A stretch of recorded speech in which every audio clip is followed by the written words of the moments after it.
بسم اللہ الرحمن الرحیم۔ ہمارے چینل پر آنے والے معزز مہمانوں، السلام علیکم۔ ایک بادشاہ کا وزیر ہر برے بلے واقعے پر یہ کہنے کا عادی تھا کہ بہت اچھا ہوا۔ ایک دفعہ بادشاہ کی انگلی کٹ گئی۔ وزیر نے حسب عادت کہا کہ بہت اچھا ہوا۔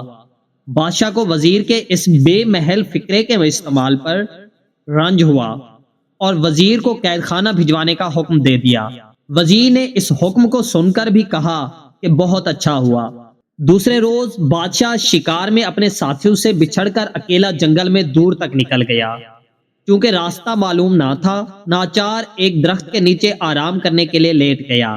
اتنے میں ایک شیر نمودار ہوا اور بادشاہ پر حملہ کر دیا۔ بادشاہ نے سانس کھینچ لی اور مردہ سا بن کر پڑا رہا۔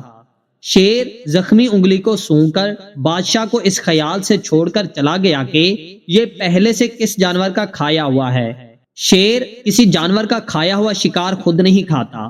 اتنے میں بادشاہ کے ساتھی بھی اسے تلاش کرتے ہوئے وہاں آ گئے اور بادشاہ کو صحیح سلامت پا کر سجدہ شکر بجا لائے، اور اس واقعے کو سن کر بادشاہ کی جان بچ جانے کو نہایت غنیمت اور خدا کی خاص رحمت خیال کیا۔ واپس آ کر بادشاہ نے وزیر کو قید خانے سے طلب کر کے انعام سے مالا مال کر دیا اور کہا، واقعی اگر کل میری انگلی نہ کٹتی تو آج وہ شیر مجھے ہرگز نہ چھوڑتا۔ انگلی کا کٹ جانا واقعی بہت اچھا ہوا۔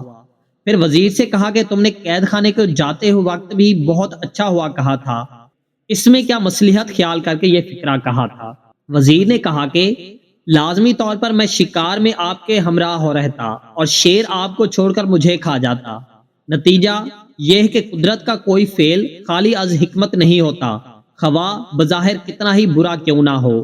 بے شک دوستو، اس طرح کی مزید ویڈیوز دیکھنے کے لیے ہمارے چینل کو سبسکرائب کیجیے گا۔ جزاک اللہ۔